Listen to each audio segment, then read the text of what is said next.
Karibu tena mfuatiliaji wa C-Media Update katika kipindi pendwa kwa jina la Bustani ya Hisia. Leo tunaendelea katika sehemu ya pili ya simulizi yetu inayofahamika kwa jina la Penzi Chungu. Mtunzi na msimuliaji wa stori hii ni mimi Castro na Kimbetwa. Sehemu iliyopita tuliishia pale mtoto Jackson akipelekwa katika kituo cha kulelea watoto yatima kilichokuwepo huko nje ya mji Dodoma, kinachofahamika kwa jina la Tumaini Jipya. Sasa tuendelee tulipoishia. Miaka ikapita. Jackson sasa ni kijana mdogo katika kituo cha watoto yatima cha Tumaini Jipya kilichokuwepo nje ya mji wa Dodoma. Alikuwa ni mnyanyamavu, mtiifu, lakini macho yake yalibeba mzigo mzito wa maumivu ya kale. Alisoma kwa bidii, lakini si kwa sababu tu ya kupenda shule, bali kwa sababu alitaka kutoroka maisha. Jackson, kazi yako nzuri sana.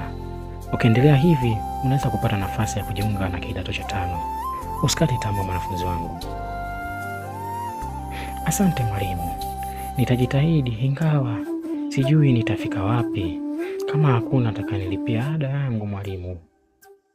Hayo yalikuwa ni mazungumzo ya Jackson na mwalimu wake. Hii yote ni kutokana na maendeleo ya Jackson kwa mazuri darasani.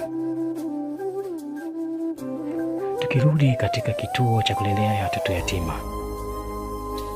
Katika kituo hicho, Jackson alipata marafiki wachache, lakini mmoja alijitokeza kwa tofauti. Ni binti anayejulikana kwa jina la Jacqueline. Jacqueline, binti ambaye alikuwa ni mrembo, mcheshi, mwenye moyo wa huruma, alikuwa anasoma shule ya jirani na kituo hicho.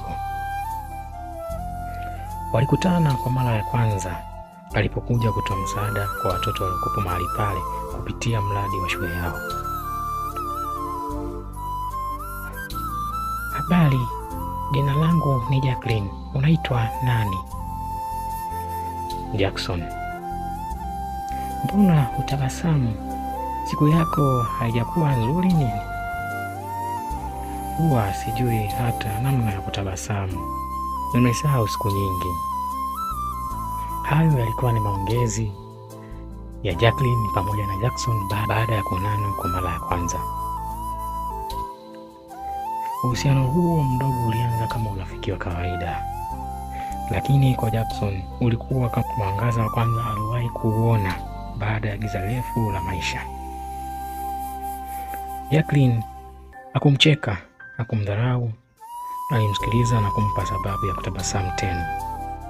Wakawa marafiki wa karibu, wakishirikiana masomo, ndoto na maumivu. Lakini maisha ya kituoni pale Jackson kwake hayakuwa rahisi. Jackson alimaliza kidato cha 4 akiwa ni miongoni mwa wanafunzi bora, lakini bila msaada wa kifedha hakuweza kuendelea na masomo. Hapo ndipo ndoto yake ya kuwa daktari alipokuwa akishuhudia kwa macho yake mawili ikififia mbele yake. Ilisikika sauti ya mkurugenzi wa kituo akizungumza na Jackson. Jackson, tumefanya jitihada, lakini hakuna mdau alijitokeza kusaidia ada yako. Samahani sana mwanangu. Nilijua tu hakuna anayejali maskini kama mimi. Kikweli, kama ningekuwa naishi na wazazi wangu, ingekwepo, ningeendelea kusoma. Sijui kwa nini wazazi wangu walifariki. Kwa nini wazazi wangu waliuliwa? Hayo ni maongezi ya Jackson na mkurugenzi wa kituo wakizungumza baada ya Jackson kufanikiwa kupata ufaulu mzuri, lakini kutokana na swala la ada, Jackson hakufanikiwa kuendelea. Na hapo ndipo maisha ya Jackson yalipoanza kubadilika. Jackson ikambidi atafute kazi za mtaani kufagia, kubeba mizigo sokoni, kufanya kazi za ujenzi ili kujikimu na maisha. Lakini Jacqueline hakumwacha. Alikutana jioni wakizungumza, na mapenzi yao yakaanza kuchanua polepole kama ua katika jangwa lenye ukame wa muda mrefu.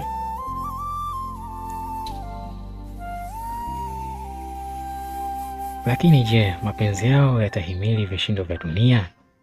Je, uhusiano kati ya mtoto wa kituoni na binti wa kifahari Jacqueline? Je, Jackson atavuka kivuli cha umaskini au penzi lake litageuka kuwa chungu zaidi? Tukutane katika sehemu ya 3. Mimi msimuliaji wako ni Master C ama Kaston Kimbetwa.